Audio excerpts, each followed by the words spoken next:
to the 9th Summer Forum for the First Unitarian Church of Salt Lake City. I will light the chalice, and I'd also like to do a land acknowledgement, if not now, then when. We'd like to acknowledge that this is the ancestral homeland of a number of tribes along the Wasatch Front: the Goshute, the Paiute, the Ute, and the Shoshone, who's represented here today. And we hope that this recognition is a step toward justice for the fact that we are living and working on this land.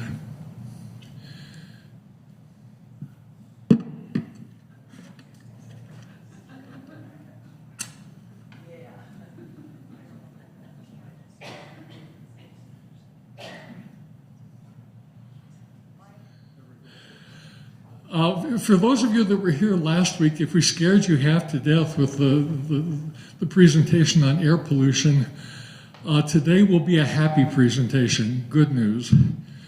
I know most of you are not from Utah, but you're probably familiar with, at least somewhat, with the events that happened at Bear River, the Bear River massacre, which was, of course, a horrible tragedy that we need to remember.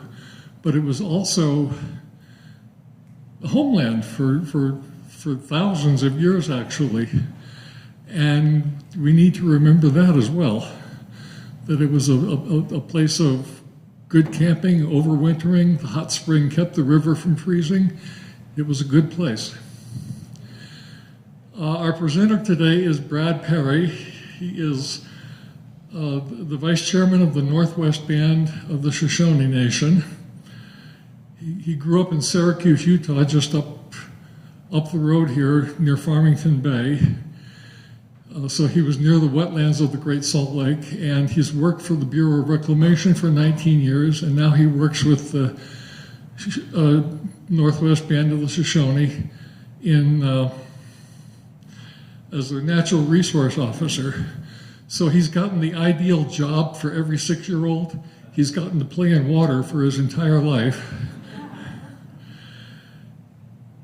And I guess without further ado, I'll turn the time over to Brad Parry. So please welcome him.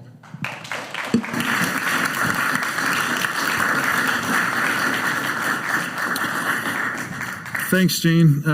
Thank everybody for being out here today to listen to some things. Hopefully we talk about a few good things. I am Brad Parry. I did grow up on the banks of the Great Salt Lake, basically out in Syracuse, Utah. I duck hunted out there, just like my people did thousands of years before. And just grateful to be here to talk about what we're doing, a little bit about our history, and hopefully how we can continue to work together to, as Gene said, maybe last week was a little scary. Hopefully this week we can kind of counteract that. So I don't know. Oh, yeah, it is. So I'll just kind of do this in the oral tradition, but with visual aids. So technology is a wonderful thing. I am from the Northwestern Band of Shoshone Nation. The proper pronunciation of Shoshone would be Sosagoi. It means the people who travel by foot. A lot of people hear things, and how it became Shoshone is a little bit of a mystery, but we're part of what's called the New Wave people. And that would include Ute, Paiute, Goshute, Comanche, Hopi, and those sorts of tribes. So we did a good bit of traveling around by foot, and then when we got the horse, we obviously kind of did those sorts of things. Our main goal right now is to restore natural resources. We're starting to acquire a little bit of land, not much, but we want to kind of be a leader and a teacher in how to restore natural things, because that's the way the great Creator wanted us to treat Mother Earth. It's how we believe. And so we want to restore habitat as close as possible as to the time we lived there. So we're obviously here, and we want to talk about the Great Salt Lake, or Tichipa. Tichipa Gani. Gani means home. And so the home Salt Lake. Chichipa actually means bad water. So,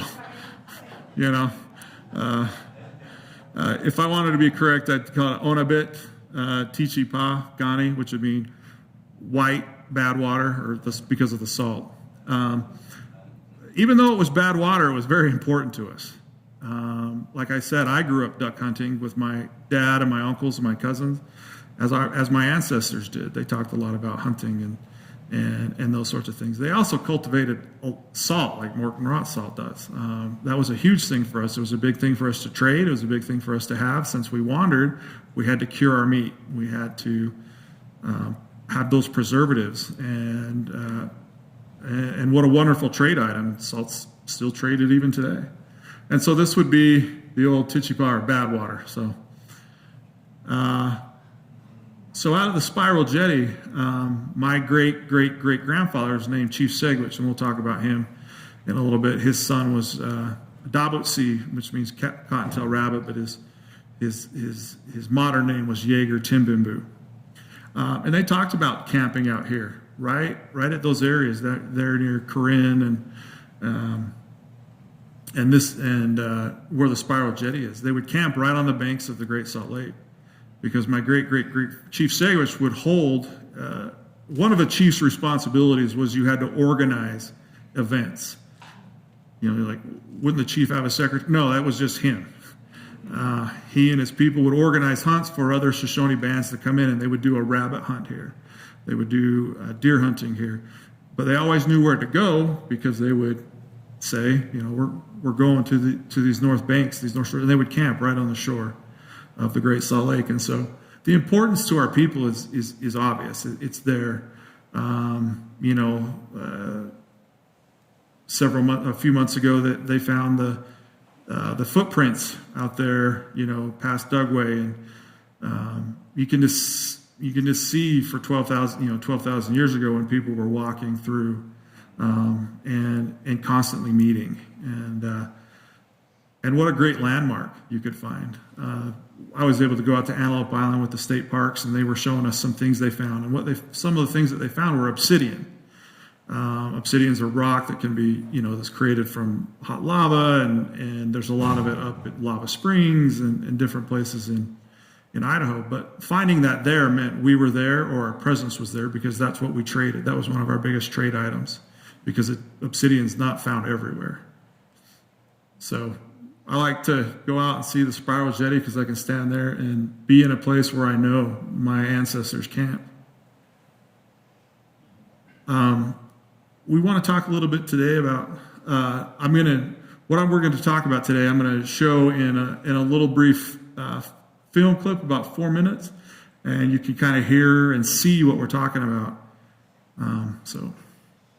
It's the largest Indian massacre that's occurred in United States history, but not a lot of people know about it. We're here to honor them. History has always been one-sided, and now we have a voice that can tell that story. The story of more than 400 women, children, and elders who drew their last breath here on a bitter cold winter's day. When you hear the Northwestern Band of Shoshone, you think 1863 Bear River Massacre.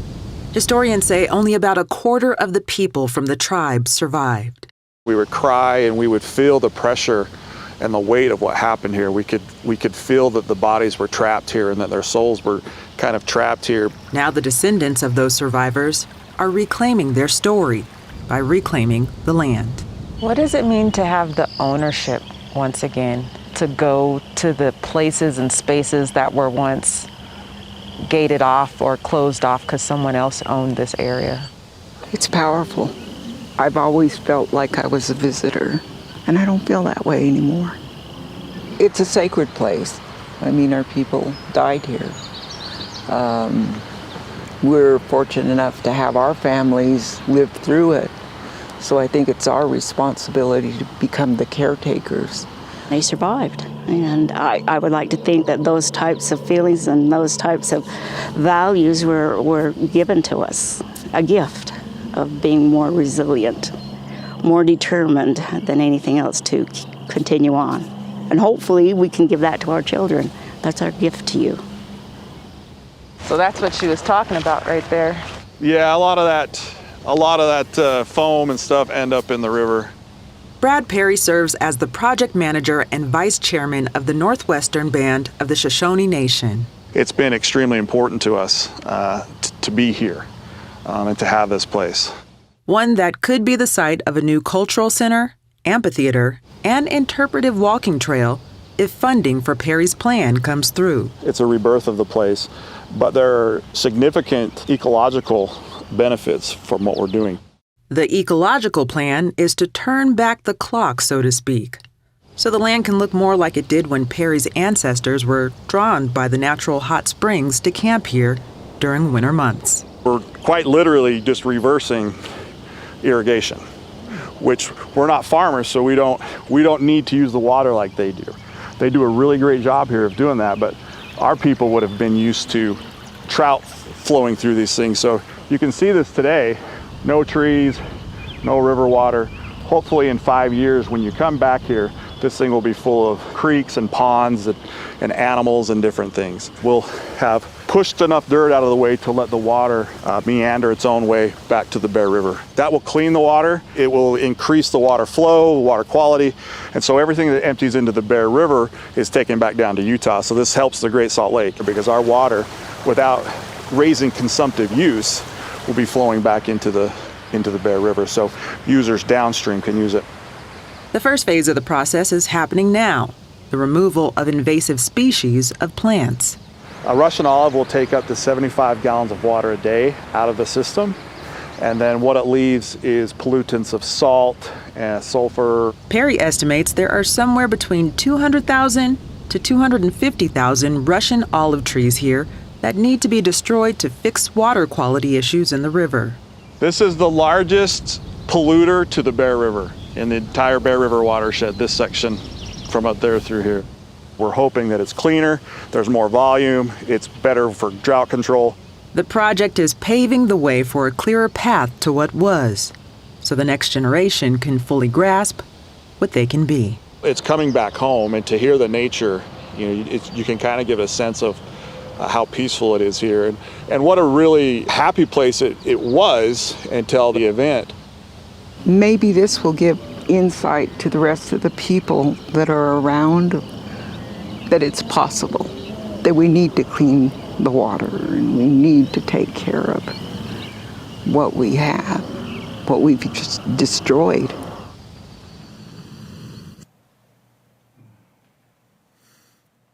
Yeah, so grateful that I had tribal elders and people kind of go through that and take a look at that. If you saw what was Battle Creek, if you saw brown water, that's called Battle Creek. It used to be called Beaver Creek. It was named by actually Peter Skeen Ogden because he would camp there, and it was a vast cache of beaver.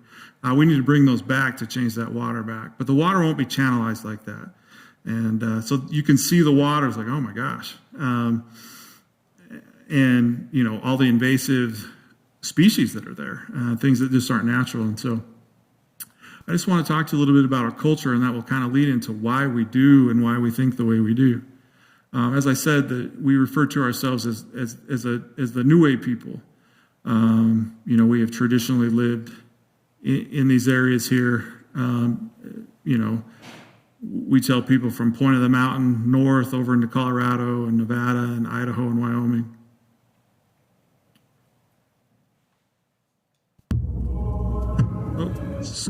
Sorry, I just wanted to give you a creation story that we put together with our tribal elders, and so this is a good way to just kind of bring the oral tradition in and how we got to those certain areas, because there's a lot of different Shoshone tribes, a lot of different bands of the Shoshone, and so. Surundamasa ijapam sondama nuana suktama haningwan. Avish surundamasa ijapam sondama nuana suktama wehapik suktama maboy coyote. He was watching all these people. They were making a basket. And then he's seen what they were putting in the basket, and what they looked like were little pine nuts, but actually little people. And then the coyote said, well, I need that. I'd like to have those things. Wasana Ijapa suk wait. So he watched as they went to sleep. He grabbed the basket and ran from a different place to another area where he would fall asleep and open the basket just a little. And then he would go to all these different areas, through the wetlands, through the mountains, through the desert, through the meadows, and all these Shoshones would fall out. Mawasa das nuena suk. And then at the end, when he opened the basket to savor of what he was collecting, he opened it up and they were all gone. And that's how all our different Shoshone people scattered through all the area because of the coyote carrying them in a basket made out of willow.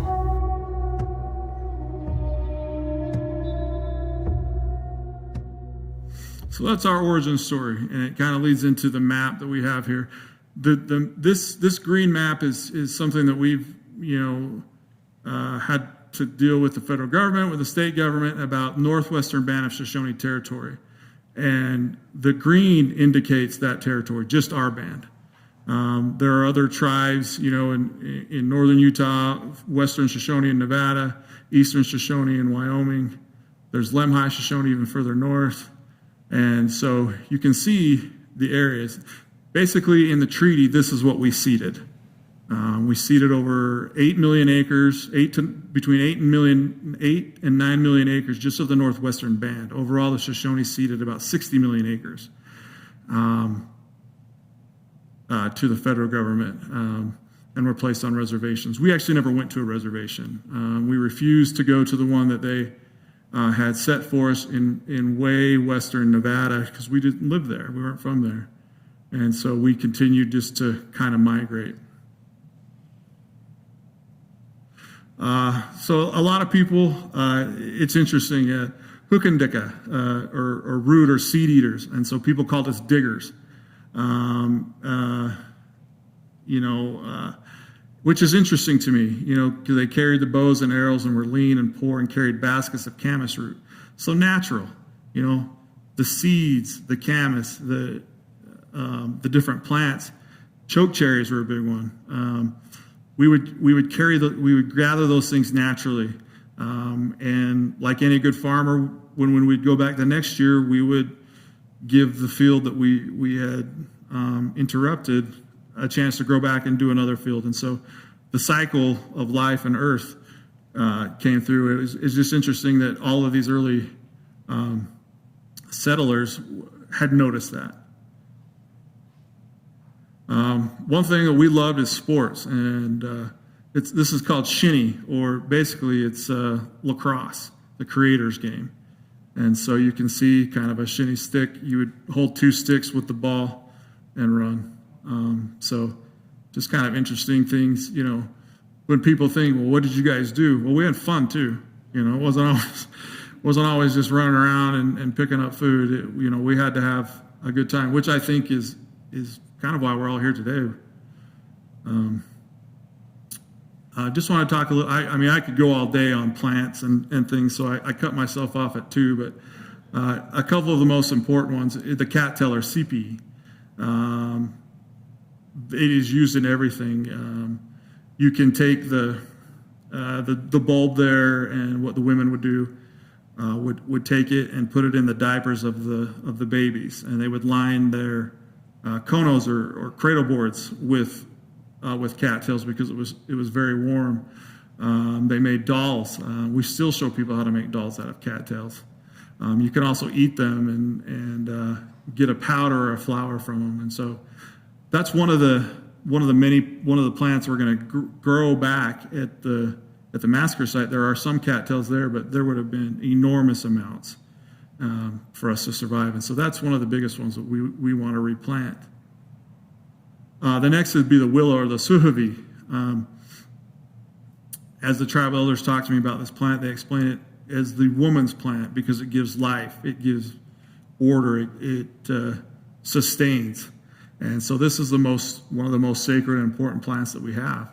You can use the willow for about anything. We would use it for the insides of our wickiups or teepees. You can grind it up into a poultice and put it on your wounds and abrasions. They were, willow baskets are aplenty. I've seen my grandmother, May Timothy Perry, that made a lot of those out of willows. And so the willow plant is something that we are excited to really restore there. There's a few, but the Russian olive have taken over. Peter Skeen Ogden, when he came through, said that they were looking at willows at about 15 feet high. And he was grateful to make it to Logan because he didn't have to look at willows anymore because they were always around him. And so we're going to replant those. And even the Army, during the Bear River Massacre, thought that we had taken the willows and woven them together, but that's just how they grow. And so we're just very natural, very good plant for us. And of course, while the bison were here, my grandfather, Chief Segwich, talked about a big snow in the 1820s when he was a little boy. And that was the last time they had seen really big buffalo in the area. He said that they went around and they counted 7 after this great storm. And so there are some buffalo jumps and different things in Logan. A buffalo jump is where you herd the buffalo to the edge of a fall and shove them off to hunt them. I don't think it's as easy as putting a bow and arrow on one. They're pretty big, and so they had to do different things. But all the different, we couldn't have survived. Most tribes had a hard time surviving without the bison. And the mule deer are sogadia, and something that's unique to our area here. We lived off the deer. What I'm wearing is made out of deer hide. And so these are 2 of the animals that would have been in the area at the times that we lived there that we would have used to survive. And so traditionally, we mostly lived in wickiups. I know that when you see movies and stuff, you see canvas teepees, but because we were always on the go, we always made our shelters when we got there. Some may have had a few canvas and skin teepees, but mostly when you'd arrive to the area, you'd start to pick the willows and the Fremont cottonwoods and start to make your little encampment there. And so we weren't traditional Plains Indians, but you can kind of see that they just lived on the go. They lived naturally. Wherever they went, they took what was there and put it together to make living arrangements. And you can see that we do, there are some that had canvas teepees, and the teepees poles are made from Fremont cottonwoods, and a little shade structure that they have there. Just a lot of those interesting photos that I like to look back on of our people and see how they live.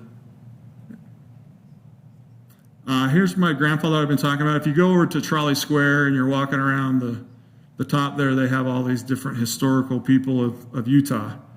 Chief Segwich was of course one of our leaders.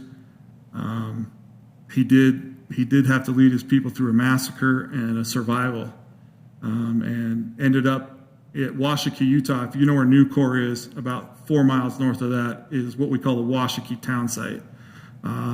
The LDS Church gave us 1,600 acres to basically have our own reservation, but it was under ecclesiastical rule.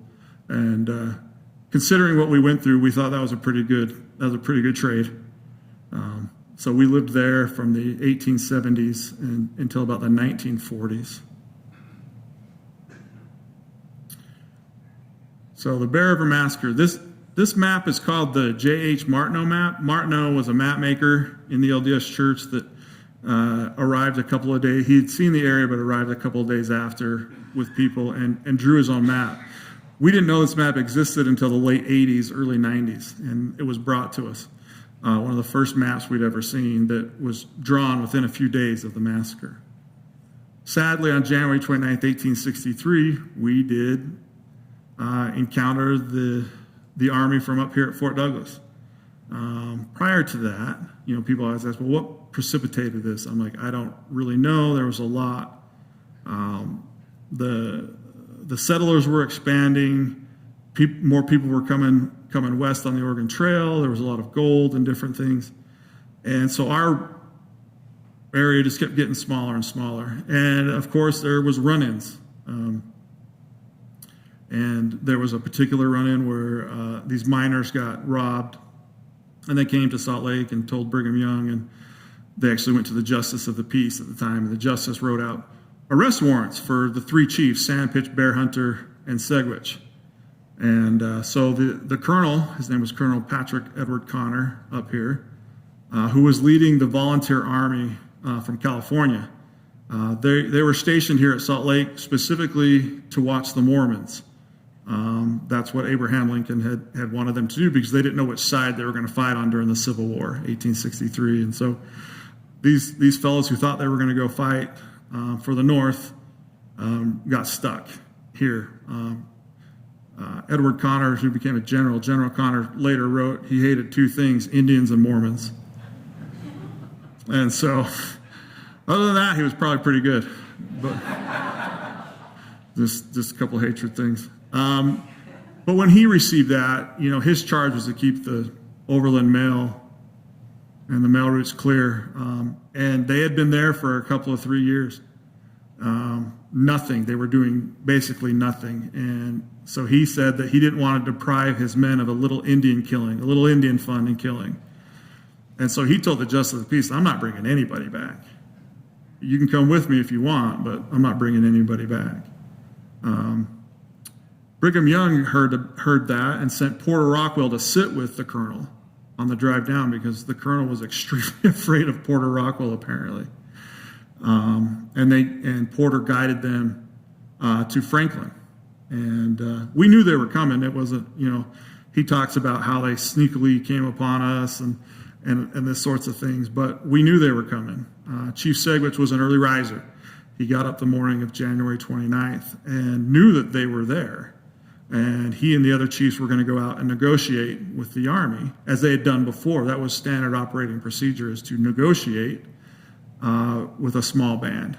It's even in the standing operating procedures today.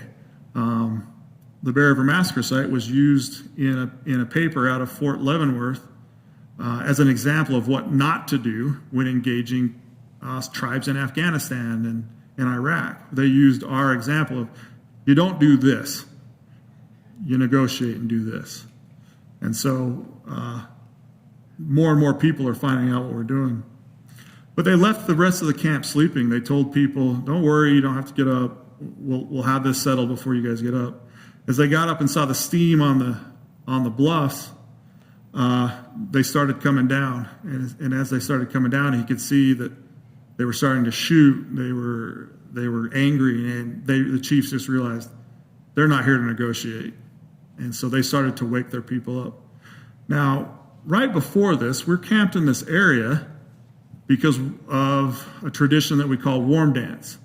Warm dance is like a powwow that goes on for a month or two. It's meant to start to bring on the spring, and the winter bring on the spring. And during that time there, you'd have different tribes of Shoshone that would meet there if they could, and you'd have a couple of 3,000 people there that's where you met your wife. That's where you caught up on gossip. That's where you saw other family members.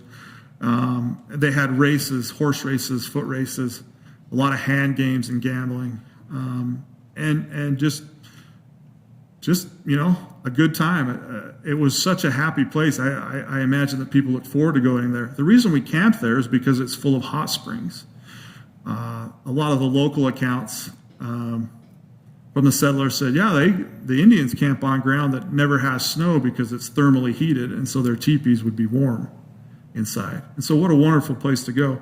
But we love the rejuvenation of the hot springs. It's actually called, that term is Wuda Ogwa, or rejuvenation. It's very spiritual to come and sit. And so it was easy to find us because people knew where we were.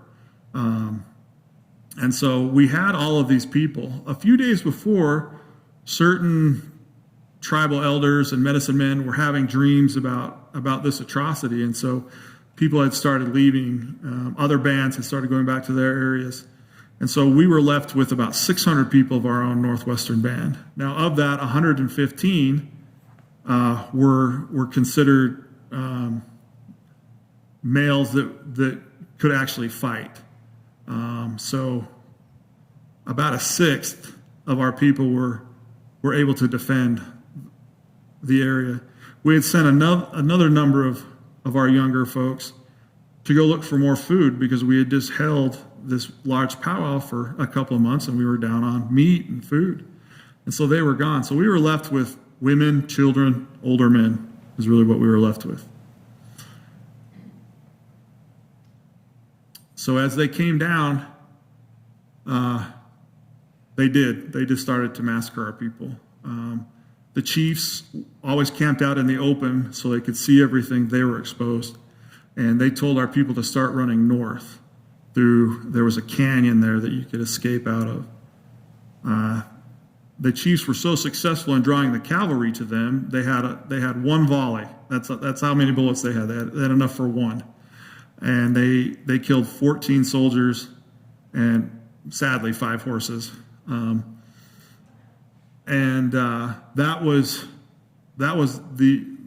We killed. It's bad to say this, but we only killed one other person for the rest of the massacre through hand-to-hand combat. Just one more. That's how ill-equipped we were. It's interesting. I've read several military papers that said we were arrogant because we didn't rouse our people up and we thought we could win. We didn't think we'd have to fight. That's really the answer. And so they came down. As a result, 23 soldiers actually died from their wounds that when they had left the area. Most of them had frostbite. I think they said 75 or 80% of them had frostbite. When the Army left from here to go to Franklin, Preston, Idaho, they talked about 10 to 13 foot snowbank drifts. The soldiers were complaining because their whiskey was freezing. I would have complained too if you have whiskey that's freezing. But that's how cold it was. And so these poor fellows had to have been highly motivated to walk 90 miles. And so when they got there was no chance they were going to turn around.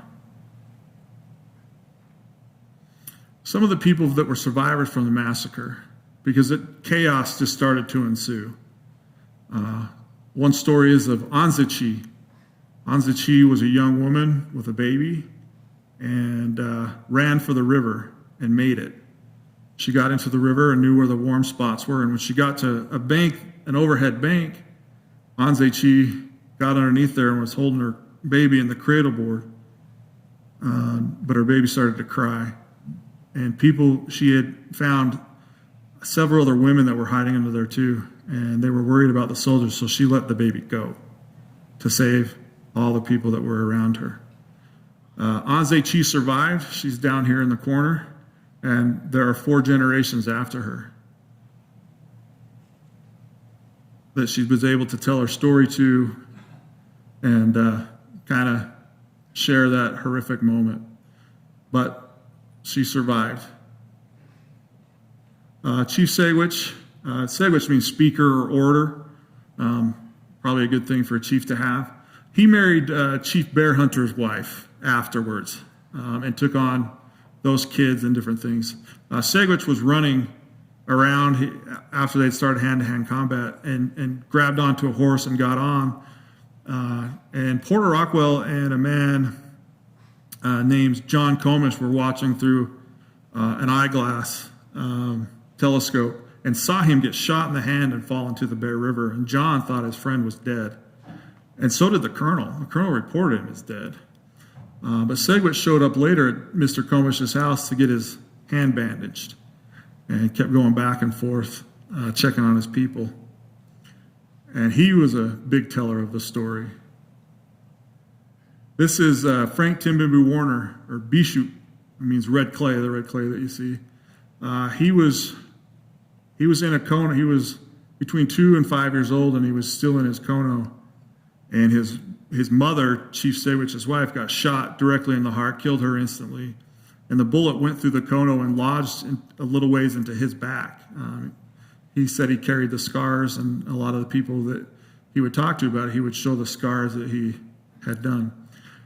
Well, they would always come back there to mourn and remember.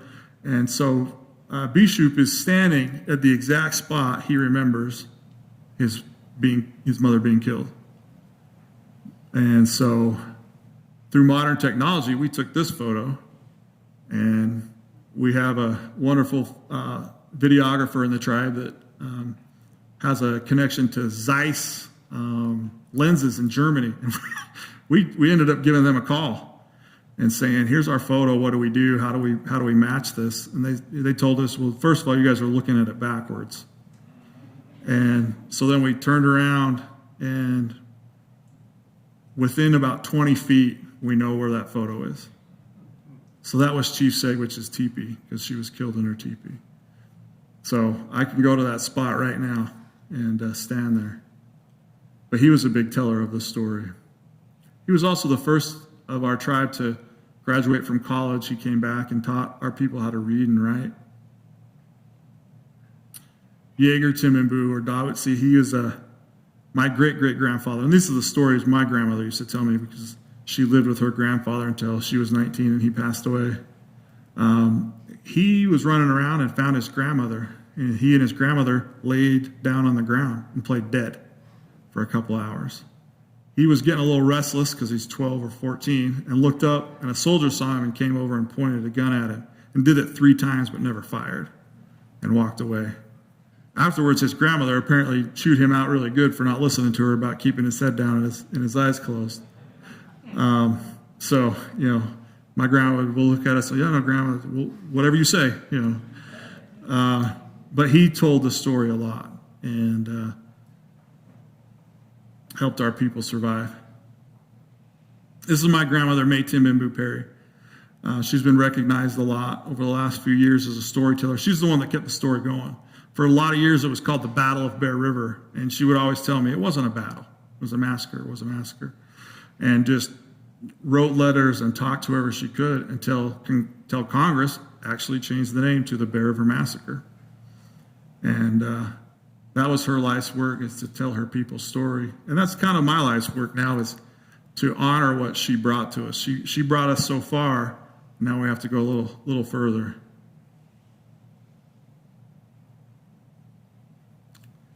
Which leads us into a little bit more happier than hearing about a massacre of between 400 and 500 Native Americans.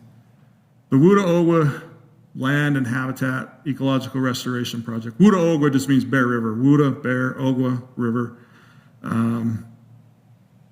Easy enough for us to tell people that that's what it is. But when we bought certain lands back there in 2018, really the massacre site, a lot of the camping areas, any land that we could, and we've acquired about 500 acres of the site of a place that we used to come to and powwow and dance, and then the massacre. And you look at it, and you saw in the videos, it's just grazing fields and channelized ditches, and the waters become dirty and unclean. And so when we bought it, what do we do with it? And the tribe knew I worked for the Bureau of Reclamation and did water projects, which was interesting because I actually did the reverse of what we're doing. I actually took free-flowing water and channelized it into a ditch for farming communities along the Colorado River, in the Colorado River Basin, so they could, irrigate more effectively. So when I said, well, okay, we'll just do the reverse and create these channels and meanders. And so I went and started to work for the tribe to play in the dirt there, which has been a lot of fun, and planned out to really restore the project, to restoring the land back to its natural state, would be kind of our ultimate expression of gratitude, our ultimate expression to the Great Spirit, to Mother Earth, to our fellow community people, that, hey, we're trying to do something here that will help all of us. This is a photo basically of kind of the site that we're doing.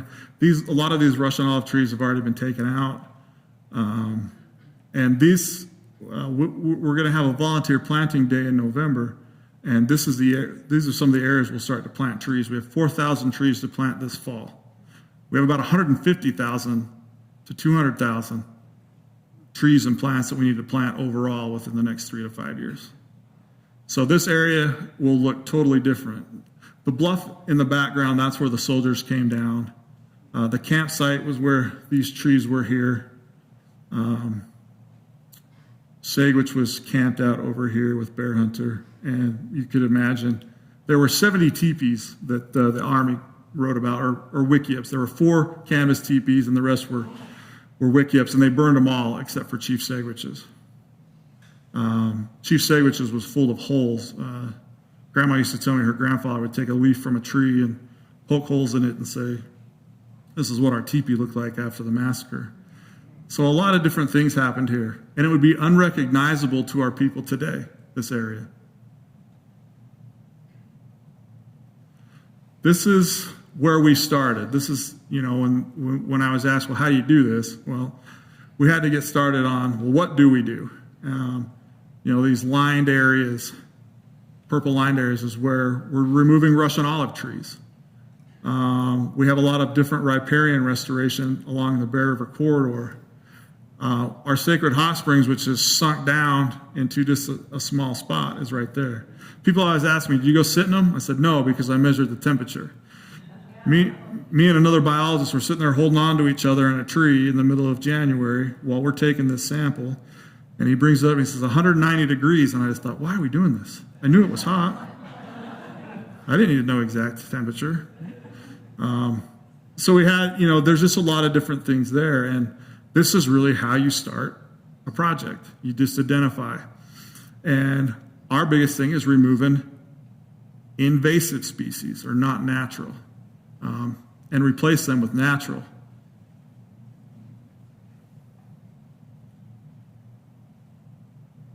This is where the hot springs currently are shown.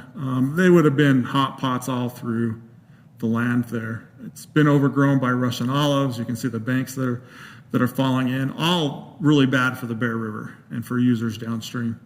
And, we're losing the last remnants of our hot spring. And so we have about 7,000 linear feet that we have to restore. Take Russian olive out, do bank stabilization so the river doesn't constantly, so the sediment doesn't constantly fall into the Bear River.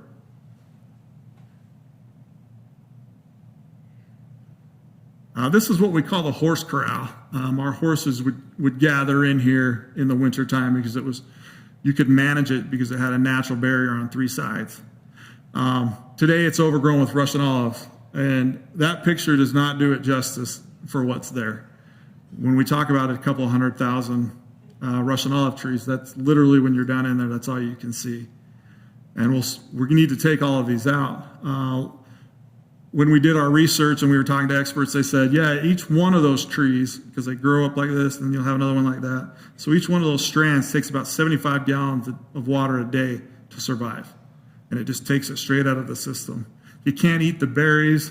If you get pricked by the thorns, it really hurts.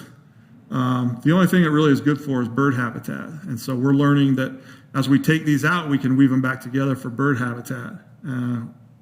But that's one of the biggest things. And we'll just replant that with willows and cattails and milkweed and all these things that we need to have come back. It'll help our air quality. It'll help our area be more resistant to climate change just by removing invasive species. My favorite part of this project, and I think what other people's, what they love about our project is creating the natural river or creek braids that would have existed there before it was taken over into agriculture. And so our goal is to make the water clean enough to where we can have a Bonneville cutthroat trout live in there. We're a long ways away right now, but we are going to take that ditch out of use and then take our water, all of our water rights and everything that we have, and run it back over our land. We're the last user to the Bear River, so everybody's already used their water by the time it gets to us. And we can't use it any further south because everybody else downstream takes it out of the Bear River. The Bear River, of course, is the largest loader to the Great Salt Lake of water. And so putting more in, hopefully. We've gone through, and these are wetlands ponds that we're gonna build over the next year, and plant just thousands and thousands and thousands of trees, but it will look totally different. And so this is why I said, this is a new challenge for me, because I've never built a actual river, creek, meander system before. But what's interesting is our geologists, our geomorphologists, and all these ologists that I get to work with have explained to me that the river will naturally find its way where it used to be. We just have to give a little bit of a shove, which is interesting, that the earth still wants everything to be natural, and it will find those natural areas. We should start construction on this probably a year from now. And so we're hopeful that it can really be a good climate change adaptation, more resilient to drought. Hopefully it helps the Great Salt Lake. Procter & Gamble, who has sponsored some of our projects up here, they had to do a calculation for that, and they expect 11,000 acre feet of water per year returned to the Bear River that should be delivered to the Great Salt Lake, because no one should be able to use our water after we use it. We have put up weather stations and monitoring stations and water stations to know exactly how much is coming in and exactly how much is going out. So when people say, well, how do you know? It's like, well, we have a measurement here and we have one here, and we'll be able to tell you exactly what we're putting through there. We've talked about this. This is kind of the Russian olive. This was our first area of starting to remove them.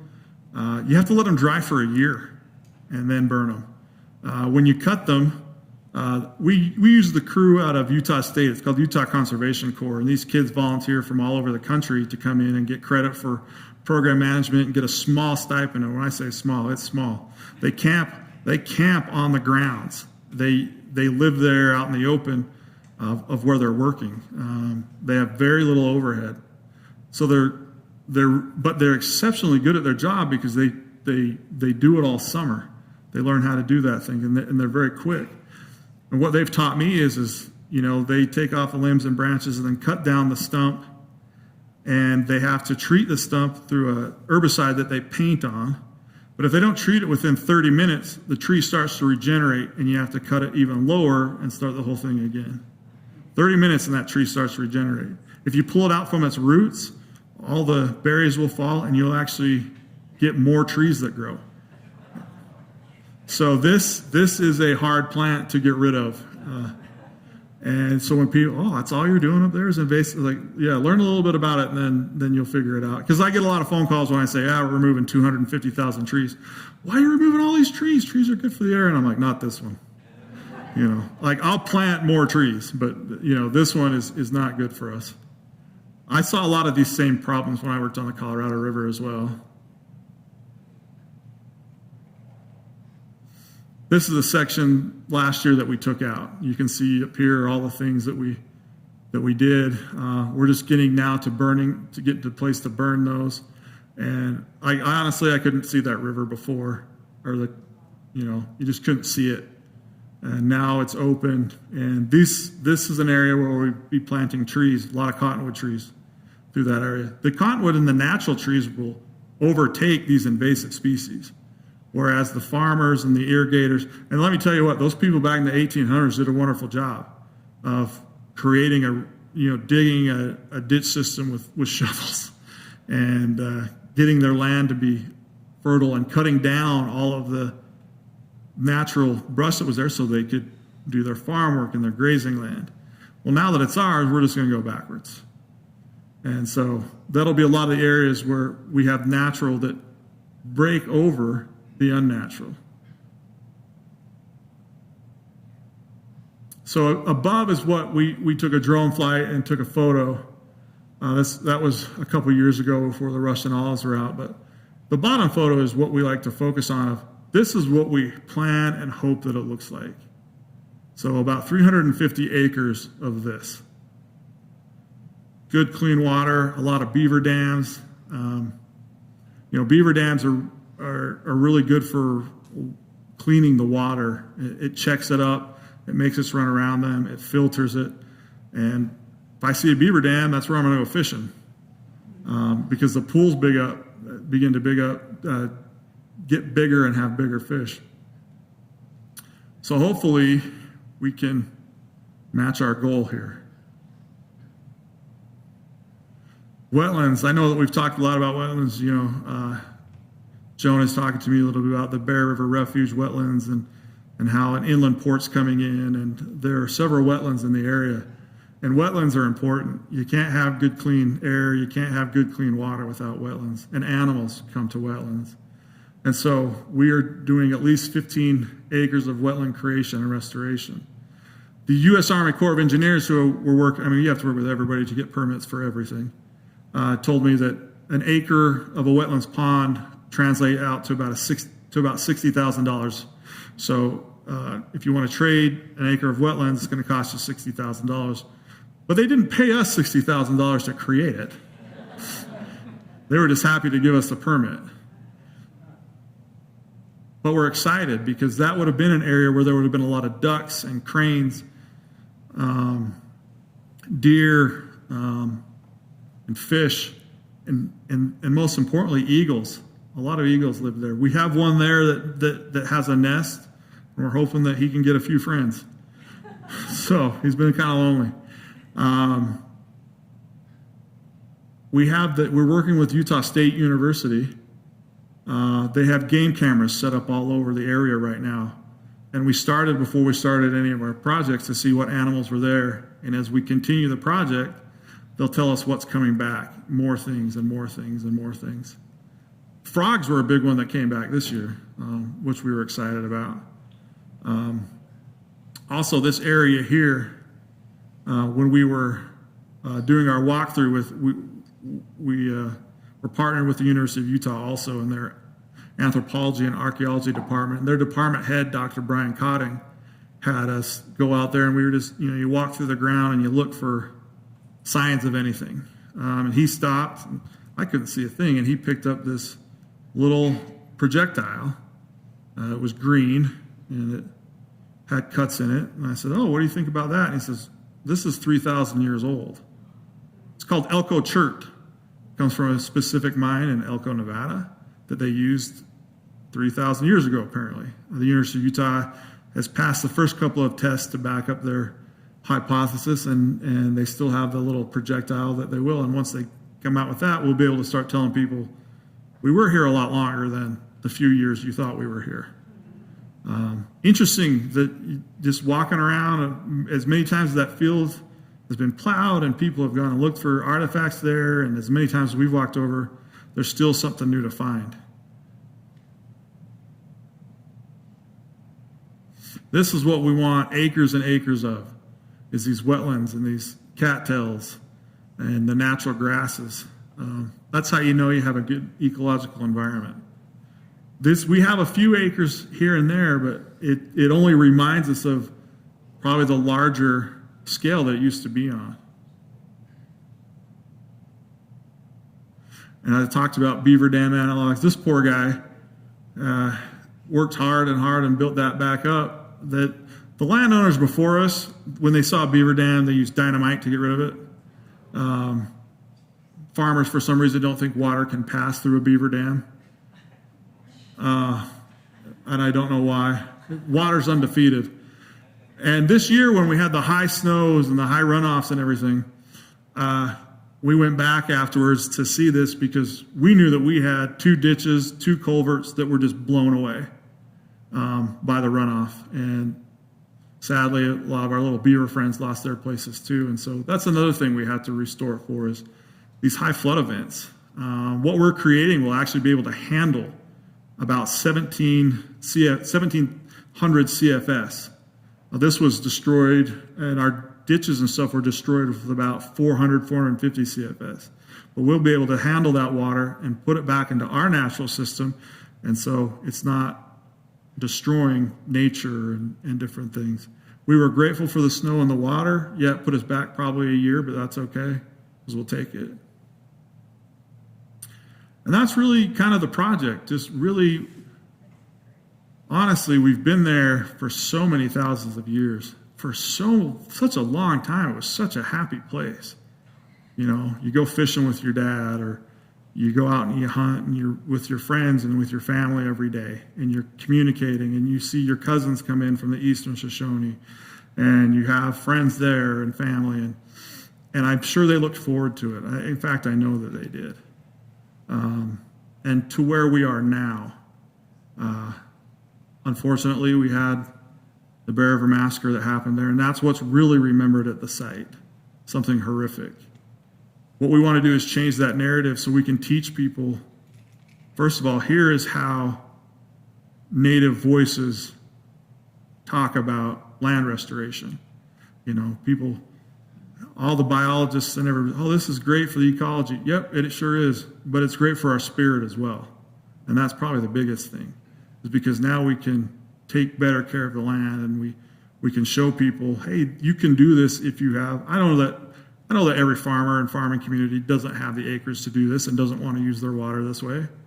In fact, the Department of Agriculture, who gave us our first large grant to remove Russian olive trees and to create wetlands ponds, called me before they offered the grant and said, "Are you sure you know what you're doing?"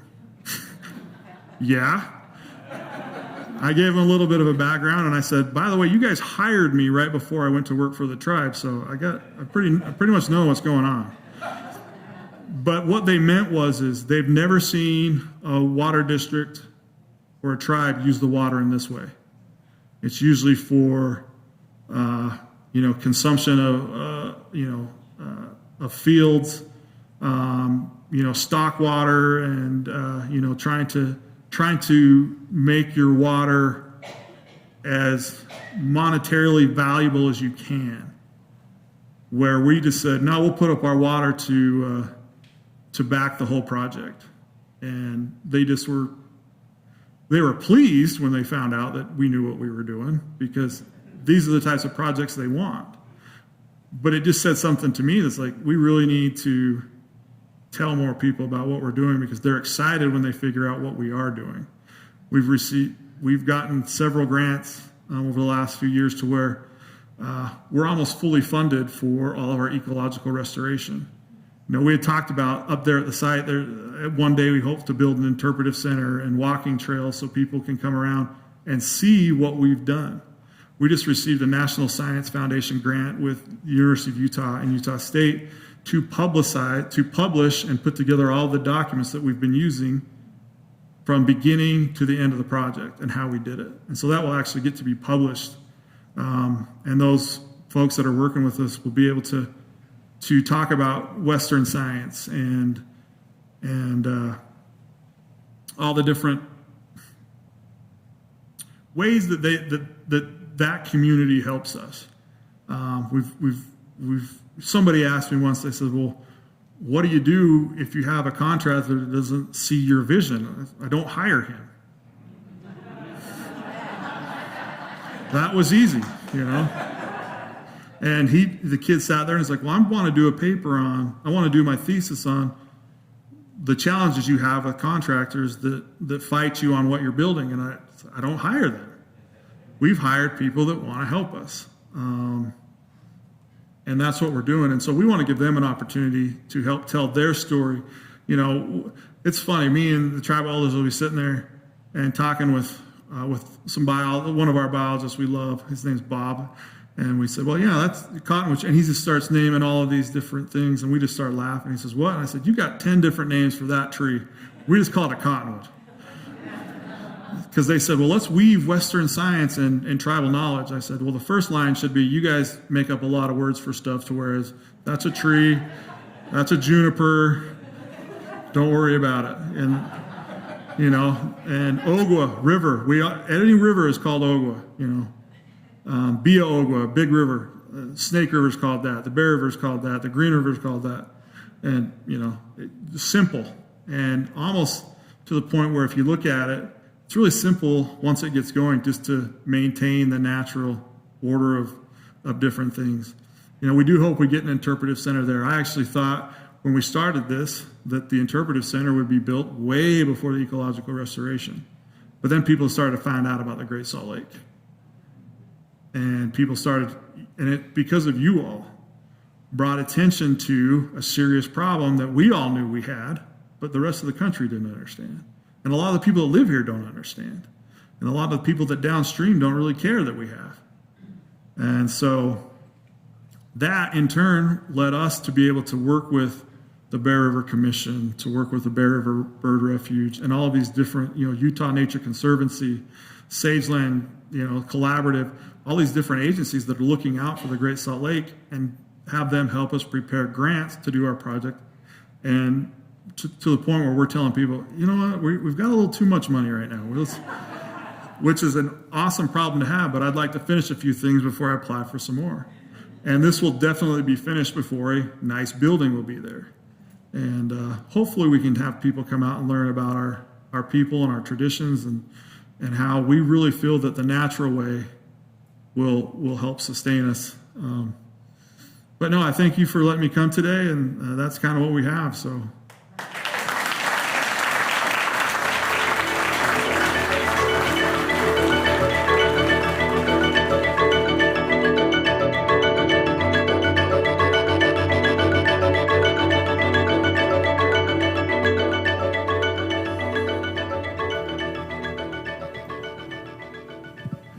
How much regrowth are you seeing for the Russian olive? Very little, actually. Good question. We get asked that a lot. So we've now that we've gotten rid of them in certain areas, we have a spraying protocol that we do every month or two that we have to keep up on for the next 5 years. We've seen less regrowth than most people see, so we've been pretty fortunate about the things that we're doing. But that's a great question. That's always going to be an issue up there. Thank you for coming out today. My question is, are there volunteer opportunities, like maybe in November, to help plant trees? Yeah, so November 4th, we'll be sending out an announcement. I think some flyers are starting to generate, but November 4th on Saturday, we will be planting about 4,000. We have 4,000 trees and plants sitting at the High Mountain Nursery in Heber, and they got to go in. They just absolutely have to go in. So rain or snow, those are going in. But yeah, we will have plenty of volunteer opportunities because, like I said, we've got hundreds of thousands that we need to put in. So we are going to count on people helping us, and we love that.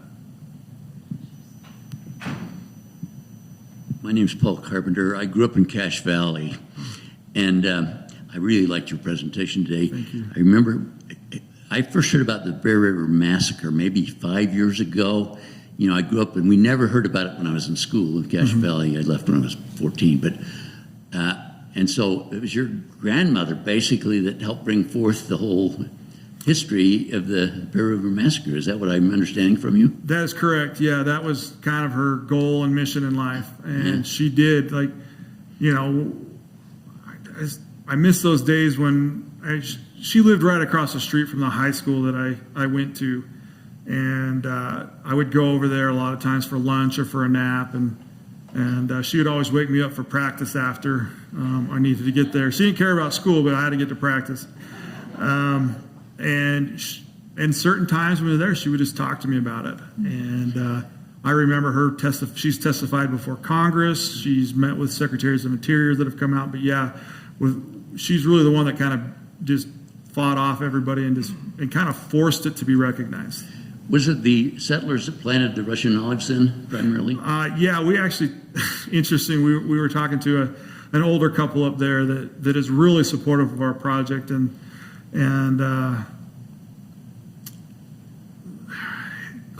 Mrs. Bozen, the senior Mrs. Bozen, came up to me and said, "I'm really sorry, but my grandfather was the first one that planted these."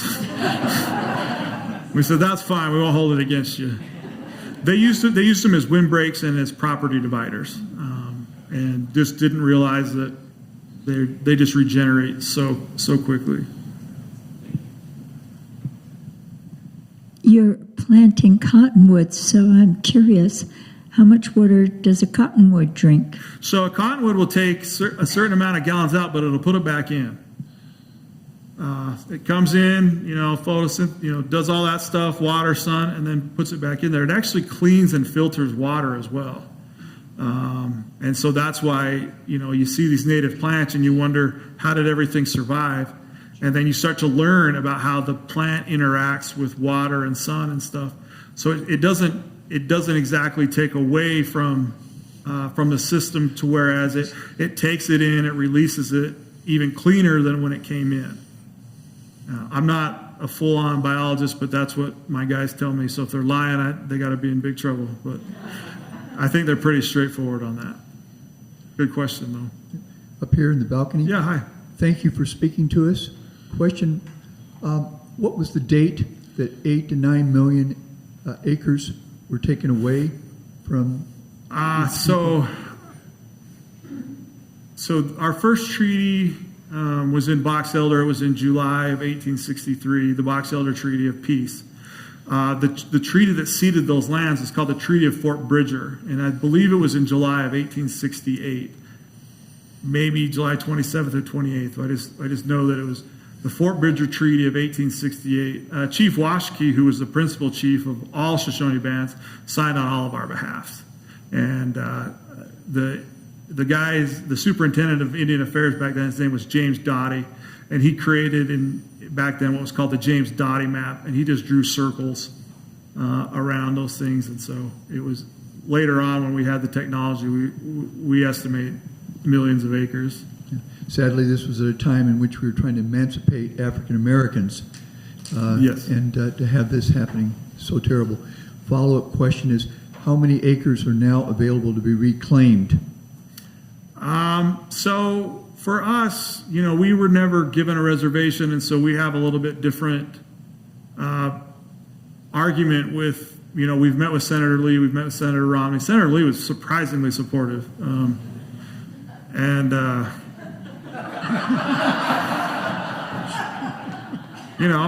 I came back and I said, folks, I might have to vote for Senator Lee.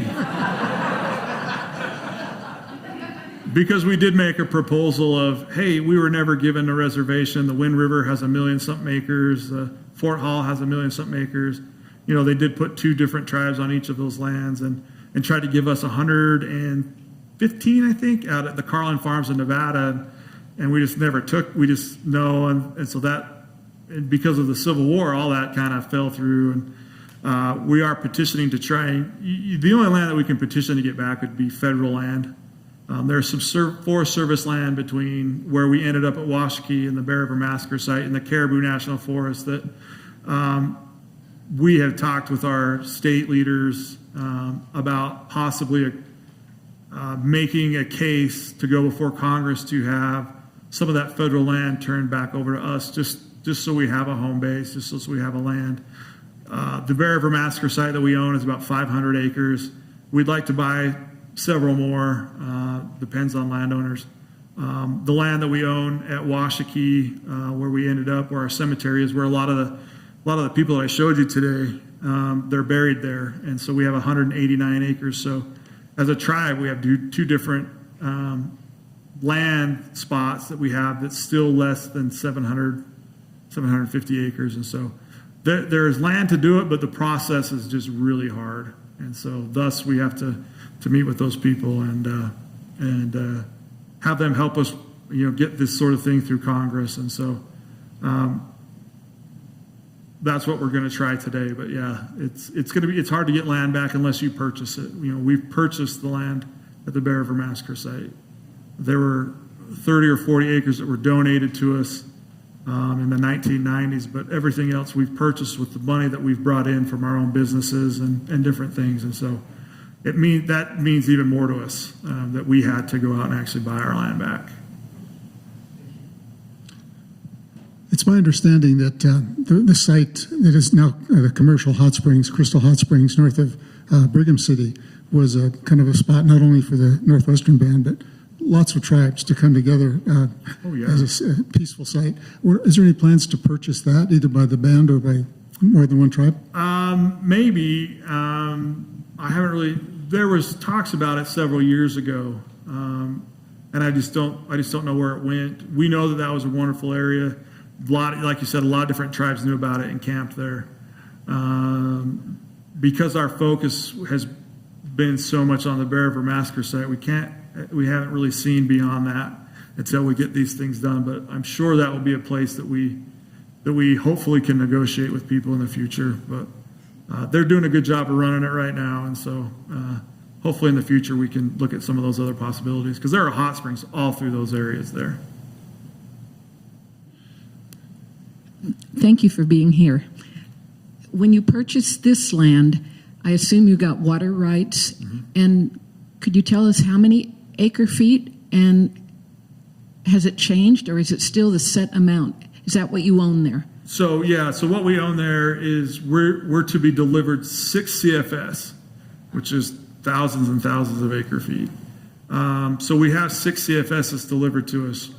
Our rights there are I think the second most senior rights on the Bear River system in that area. So we have wet water, and that's why we knew we could do what we could do, is because we can't not use our water.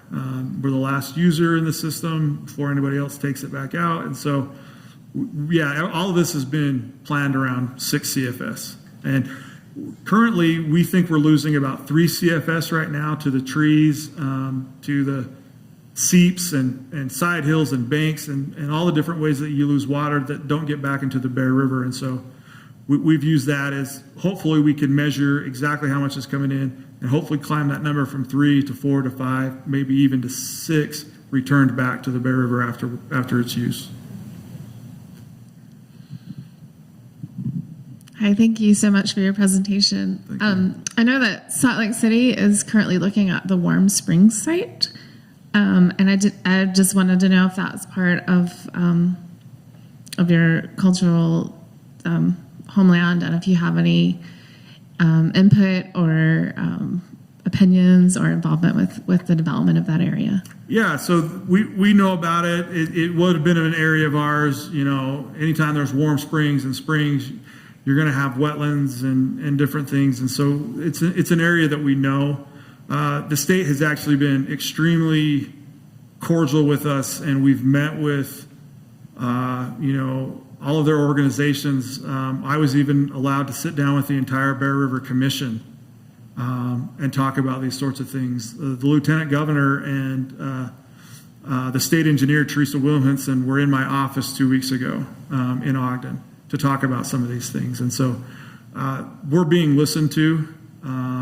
Of course, they all have different decisions than they have other water users' decisions, but, we're pretty strong on keep the wetlands wet, keep the warm springs warm, and figure out a way to remove everything that's not supposed to be there and quit disturbing it. Just kind of leave it alone. They've been pretty receptive and very open with our tribe specifically, because the Bear River watershed is northwestern band Shoshone territory, almost exclusively. And so the different springs and different things around the lake are of vast interest to us, to the point where that organization that is running a grant proposal for people to put in to create more wetlands, the state listened to us and said each grant that's given must, not just should, but must have set aside a day or two for the local Native American tribe and their leaders to come and consult on your project. And so that's never happened to us before. Whereas now we're having water districts that know who we're meeting with, that will call us and just have us in from the beginning. The North Cache Canal in Cache Valley has, from beginning to where they're getting ready to wrap up their preliminary, has included us from the beginning to end. And that usually doesn't happen, but our leaders have been very willing to hear our voice. And so that's what's pleasing to me, is they're at least listening and trying to make certain concessions and trying to make certain things available so we can actually have a say. Thank you. Before this project, when it was irrigated farmland, how much of that 6 CFS would have just been, gone into alfalfa or whatever, versus returned into the river? Probably most of it, because they flood irrigate, and because of so when they established their water rights there to begin in the 1870s and the 1880s, they also had silting rights.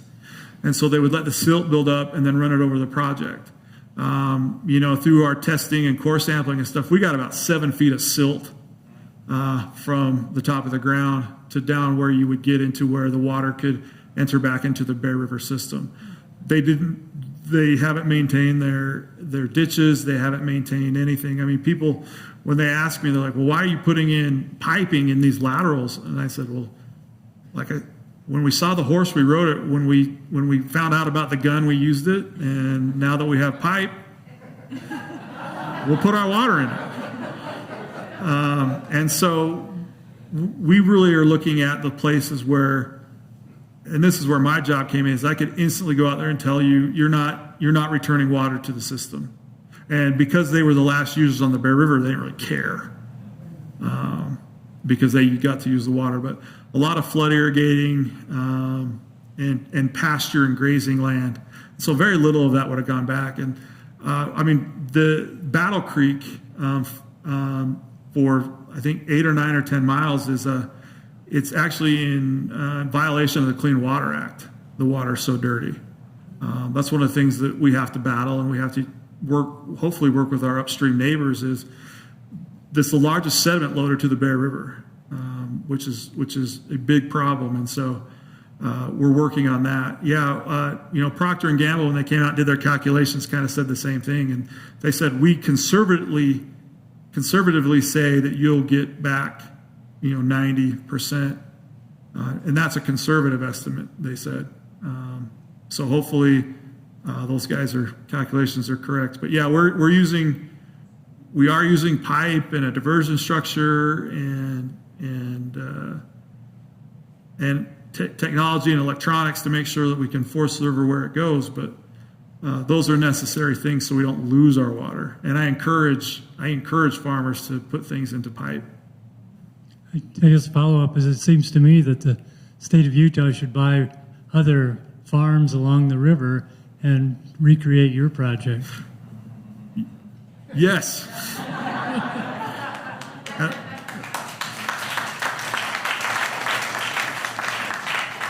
Interestingly enough, when I got to meet with the state engineer, Teresa Wilhelmsen, Miss Wilhelmsen, I told her, hey, we're going to get into a position to where we're not using all of our water rights, and we can lease it to you to get to the Great Salt Lake, and that's how it will ensure to get there.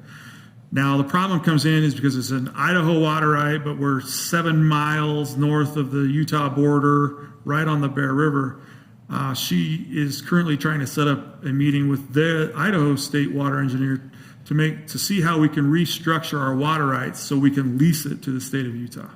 And so we'll have monitors and different things, and then the state will have the ability to do those same monitoring stations to make sure that they're getting their leased water. And so hopefully that will work out. But yeah, anybody along the Bear River, do a project like ours. Okay. Well, our time has pretty much run out. Thank you all for being here. Joan would like to make an announcement before we close. So thank you so much, Brad. We really appreciate your coming here and making this presentation. Wanted people to know that we have been reading, and really this is a short book written by Brad's older brother.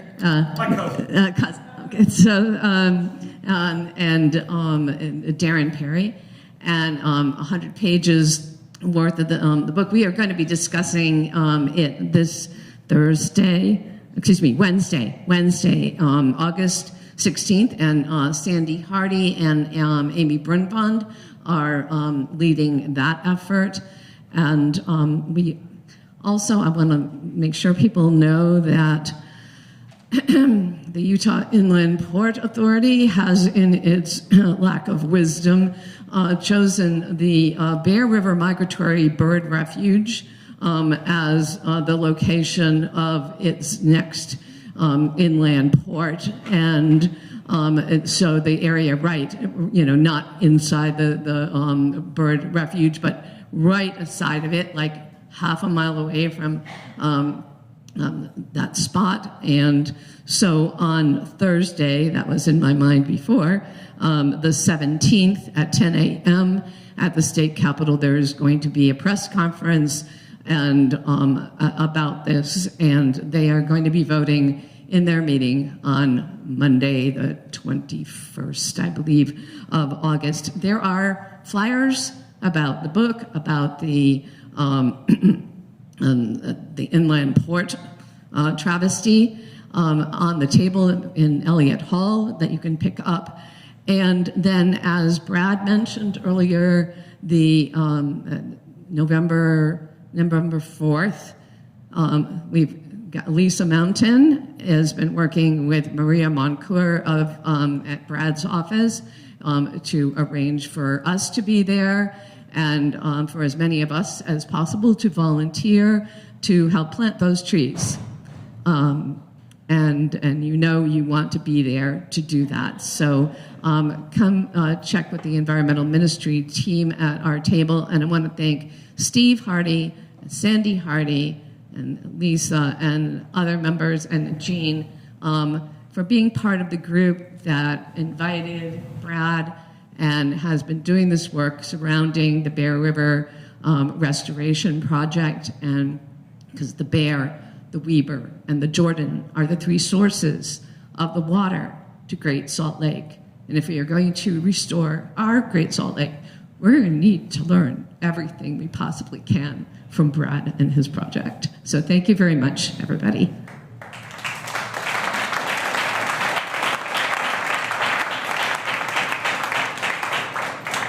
Okay, a few thank yous in closing. Thank you all for being here and for your attention and the questions that you asked. Thanks to Tristan for doing the audio and video magic. We literally could not do it without him. Thanks to the ushers and to the coffee people who are also indispensable. And with that, please join us for coffee in Elliott Hall.